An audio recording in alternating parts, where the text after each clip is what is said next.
Hello everyone, welcome back in Anju English academy. आज हम पढ़ेंगे क्लास 10 का chapter number 7 glimpses of India. इस चैप्टर को 3 पार्ट्स में डिवाइड किया गया है और पार्ट 1 को आज हम इस वीडियो में डिस्कस करेंगे। लाइन बाय लाइन एक्सप्लेनेशन भी देखेंगे इस चैप्टर की। और पार्ट 1 का नेम है अ बेकर फ्रॉम गोवा। तो इसमें आपको गोवा के बेकर्स के बारे में जानने को मिलेगा। और चैप्टर शुरू करने से पहले मैं आपको बता दूं कि जो गोवा है लगभग 450 वर्षों तक पोर्चुगीज कॉलोनी के रूप में थी। 1961 में गोवा एक इंडिपेंडेंट स्टेट बना था। पोर्चुगीज जा चुके थे, पर उनका जो कल्चर है आज भी गोवा में देखने को मिलता है। स्पेशली गोवा की जो बेकरीज हैं वो पोर्चुगीज स्टाइल में आज भी ब्रेड बेक करते हैं। और वो जो बेकर्स हैं गोवा के, उन्हें पैडर के नाम से वहाँ जाना जाता है। तो गोवा के जो पैडर्स हैं यानी कि बेकर्स हैं, उनके बारे में इस चैप्टर में हम आज डिटेल में पढ़ने वाले हैं। So let's start the line by line explanation of this chapter.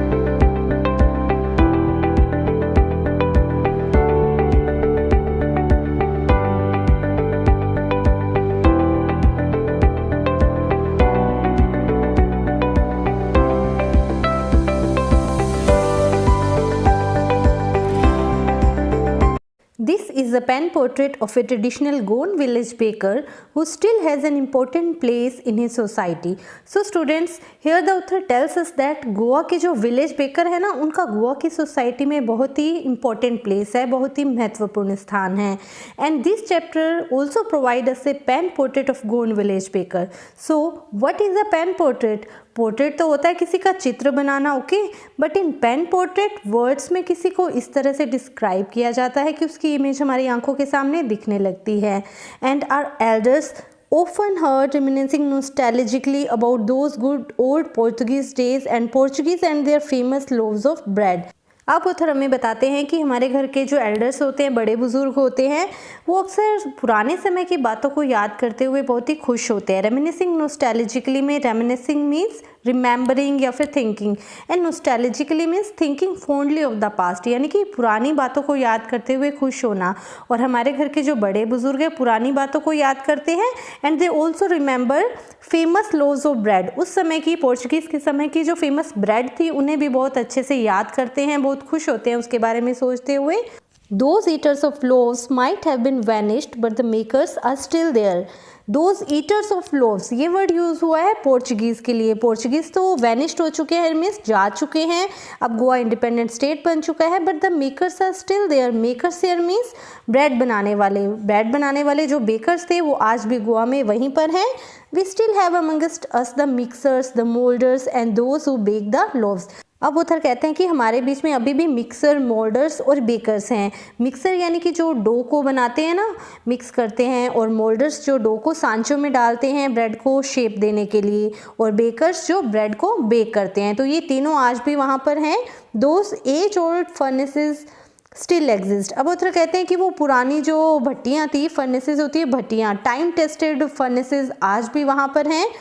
And the fire in the furnaces has not yet been extinguished, और उनकी भट्टियों की जो आग है वो आज भी बुझी नहीं है। इट मीन्स आज भी गोवा में उसी स्टाइल में ब्रेड को बेक किया जाता है।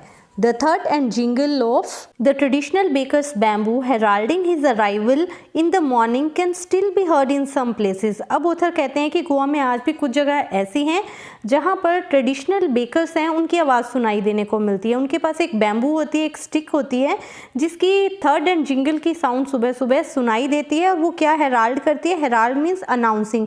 वो ये अनाउंस करती है कि वो बेकर्स सुबह सुबह ब्रेड बेचने के लिए आ चुके हैं। May be the father is not alive but the son still carries own family profession. अब ऑथर कहते हैं कि हो सकता है उनके जो फादर हैं पुराने समय में जो ब्रेड बेक किया करते थे वो आज जीवित नहीं हैं, पर उनके बच्चे आज भी उनके फैमिली प्रोफेशन को आगे कैरी कर रहे हैं। These bakers are even today known as pader in Goa. और इस तरह के बेकर जो अपने फैमिली प्रोफेशन को आगे बढ़ा रहे हैं उन्हें गोवा में पैडर के नाम से जाना जाता है। During our childhood in Goa, the baker used to be our friend, companion and guide. अब ऑथर कहते हैं कि जब वो छोटे थे तो बचपन की बातों को याद करते हुए कहते हैं बच्चों के लिए जो गोवा के बेकर थे एक फ्रेंड, कंपेनियन और गाइड की तरह होते थे। He used to come at least twice a day, और दिन में वो 2 बार आया करते थे। Once when he set out in the morning on his selling round.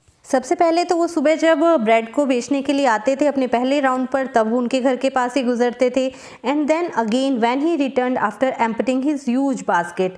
और एक समय ये था जब उनकी ब्रेड की बास्केट बिल्कुल खाली हो जाती थी, सारी ब्रेड सेल हो जाती थी, तो अपनी खाली बास्केट को लेते हुए जब घर की ओर वो लौटते थे तो उस समय भी वो उनकी गली में से या उनके घर के आगे से निकलते थे।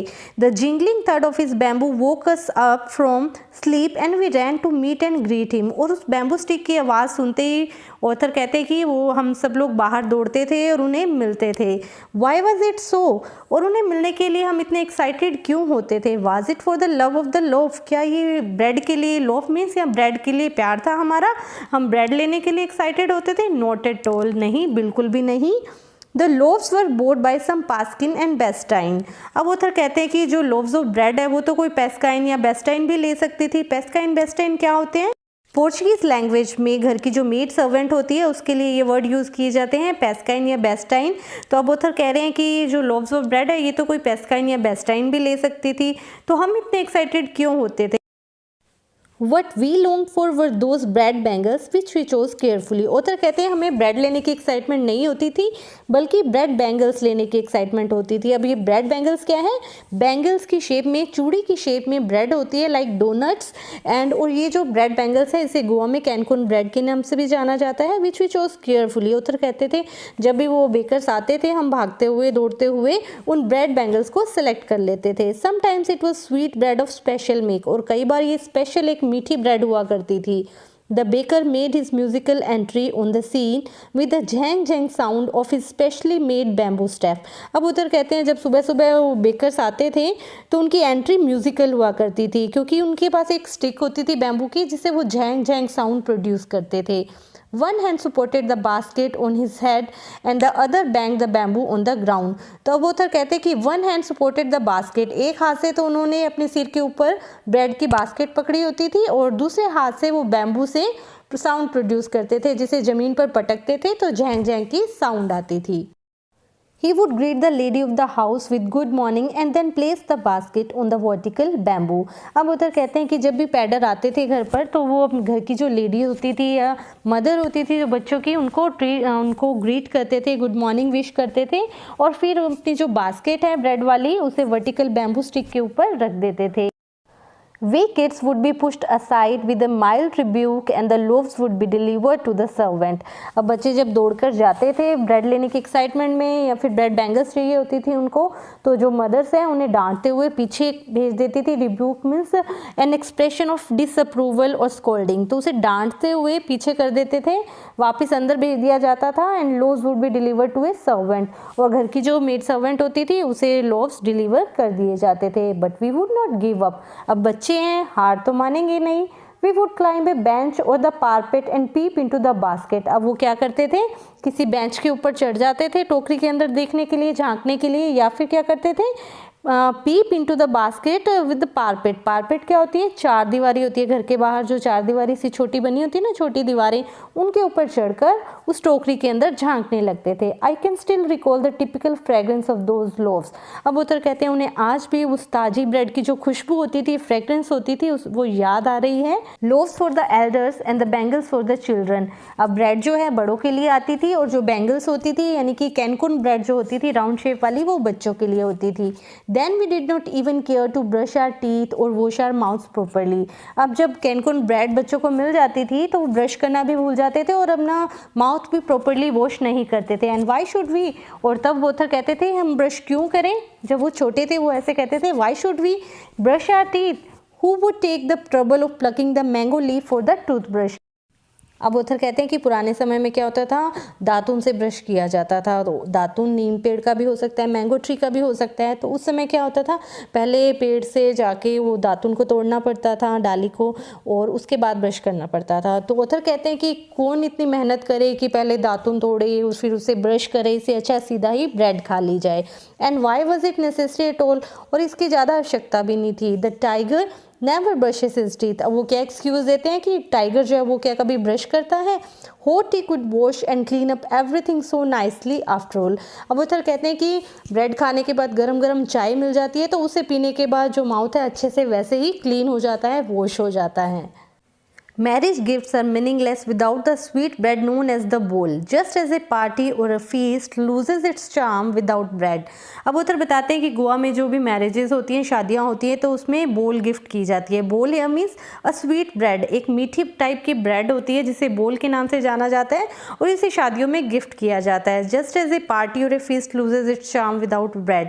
अगर बोल नहीं है तो पार्टी जो है मीनिंगलेस लगती है. उसी तरह से जैसे कि किसी पार्टी में या किसी फीस्ट होता है, ग्रैंड डिनर, वहाँ पर क्या है, ब्रेड जरूर सर्व की जाती है और पार्टी जो है ब्रेड के बिना अधूरी रहती है. उसी तरह मैरिज गिफ्ट्स जो हैं बोल के बिना अधूरे रहते हैं. Not enough can be said to show how important a baker can be for a village. अब गाँवों में इससे पता चलता है कि बेकरी की क्या अहमियत है. एक बेकर होना बहुत ही ज़रूरी है. The lady of the house must prepare sandwiches on the occasion of her daughter's engagement. अब किसी की बेटी की एंगेजमेंट होती है तो तब भी सैंडविचेस प्रिपेयर किए जाते हैं जो कि ब्रेड से बनते हैं. Cakes and bolinhas are a must for Christmas as well as other festivals. और केक और बोलिनहास मस्ट है क्रिसमस फेस्टिवल्स में. बोलिनहास एक तरह की कोकोनट कुकीज़ होती हैं, ठीक है, कोकोनट बिस्किट्स होते हैं जिसे फेस्टिवल में या फिर क्रिसमस है तो सर्व किए जाते हैं. Thus the presence of the baker's furnace in the village is absolutely essential. इसीलिए उधर कहते हैं कि गोवा में कोई भी शादी है, कोई पार्टी है, फीस्ट है या डॉटर्स एंगेजमेंट है, इन सब के लिए गांव में एक बेकरी का होना बहुत ही ज़रूरी है. एक बेकर जो कि ब्रेड को बेक करता है उसकी बहुत ज़्यादा इंपॉर्टेंस होती है गाँवों में. The baker or bread seller of those days had a peculiar dress known as the kabai. Now the author tells us that उस समय जो बेकर होते थे, ब्रेड सेलर होते थे, वो एक peculiar यानी कि एक स्पेशल तरह की ड्रेस पहना करते थे जिसे कबाई नाम से जाना जाता था. It was a single piece long frock reaching down to the knees. ये जो कबाई होती थी ना, ये एक सिंगल फ्रॉक होती थी, सिंगल पीस फ्रॉक होती थी जो घुटनों तक लंबी होती थी. In our childhood we saw bakers wearing a shirt and trouser which were shorter than full length ones and longer than half pants. अब उधर कहते हैं कि ये तो पुराने समय की बात थी जब वो कबाई पहना करते थे बेकर्स. अब जब ओथर छोटे थे उस समय की बात बताते हुए कहते हैं कि जो बेकर ब्रेड सेलर्स होते थे वो क्या पहनते थे, a shirt and trouser which were shorter than full length ones and longer than half pants. एक तरह की शर्ट और ट्राउज़र पहना करते थे और जो ट्राउज़र होता था वो कैसा होता था, full length one and longer than half pant. वो हाफ पैंट होती थी एक तरह की, पर हाफ से थोड़ी सी लंबी होती थी, यानी कि 3/4 पैंट होती थी. Even today anyone who wears a half pant which reaches just below the knees invites the comment that is dressed like a pedder. तो आज भी ऐसे होता है, अगर किसी को देख लिया जाए 3/4 पैंट पहने हुए तो उसे लोग कहते हैं कि देखो पैडर आ गया. The baker usually collected his bills at the end of the month. और ये जो गोवा के बेकर्स थे अपना बिल जो है मंथ के एंड में कलेक्ट किया करते थे. Monthly accounts used to be recorded on some wall in pencil. और जो मंथली बिल्स होते थे, हिसाब किताब होता था, घर की जो लेडीज़ हैं या जो कोई भी बिल का हिसाब रखता था वो क्या करते थे, दीवारों के ऊपर पेन से बिल लिख दिया करते थे. Baking was Indeed A profitable profession in old days.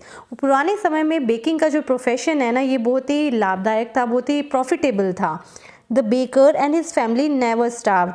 और गोवा में ये माना जाता था कि जो बेकर है उसकी फैमिली कभी भी स्टार्व मतलब भूखों नहीं मरती है और वो अच्छे से प्रॉस्पेरस फैमिली होती है. He his family and his servants always looked happy and prosperous. और बेकर खुद है, उसके नौकर है और जो उसकी फैमिली है वो हमेशा खुश रहते हैं, प्रॉस्पेरस रहते हैं. Their plump physique was an open testimony to this. और उनकी जो प्लम फिजिक होती है, प्लम मीन्स फैटी, यानी कि उनके जो मोटा पेट बाहर दिखाई देता है ना, वो इस चीज़ की टेस्टिमोनी है. इसे टेस्टिफाई करता है कि वो अच्छे घर से हैं या एक फिर बेकर के घर से हैं. Even today, any person with a jackfruit-like physical appearance is easily compared to a baker. तो आज भी अगर कोई ऐसा मोटा सा आदमी दिखाई देता है जिसकी जो अपीयरेंस है जैक फ्रूट जैसी हो, जैक फ्रूट देखे ना हमने, कटहल का जो होता है फ्रूट वो मोटा सा होता है, तो ऐसी शेप का कोई आदमी दिखाई देता है तो उससे अक्सर लोग यही कहते हैं कि ये ज़रूर बेकर के घर से होगा. So now we will discuss some important keywords from this chapter. Reminiscing nostalgically means thinking fondly of the past. Pedders, a word for bakers in Portuguese language. Portuguese language में bakers के लिए जो word use किया जाता है उसे pedder कहते हैं. Bolinhas is the name of coconut cookies. Bowl is a kind of sweet bread. एक मीठी bread होती है जिसे bowl के नाम से वहाँ जाना जाता है. Bread bangles. ब्रेड बैंगल्स क्या होते हैं? Round bread in a shape of a bangle known as kankonn. तो बैंगल की शेप की एक ब्रेड होती है, डोनट्स की तरह होती है, and it is usually known as kankonn bread in Goa. Served as marriage gifts. Marriage gifts के तौर पर गोवा में क्या सर्व किया जाता है? स्वीट ब्रेड कोल्ड बोल। बोल नाम की जो ब्रेड है, स्वीट ब्रेड, उसे मैरिजेस में गिफ्ट किया जाता है। सर्व्ड इन अ पार्टी और फीस्ट। पार्टी में क्या सर्व किया जाता है? Bread. Served in daughter's engagement. Daughter की एंगेजमेंट होती है गोवा में, तब क्या बनाया जाता है? That is sandwiches. And for Christmas cakes and bolinhas. Christmas पे और फेस्टिवल्स पे क्या बनाया जाता है? Cakes and bolinhas. Kabai. What is kabai?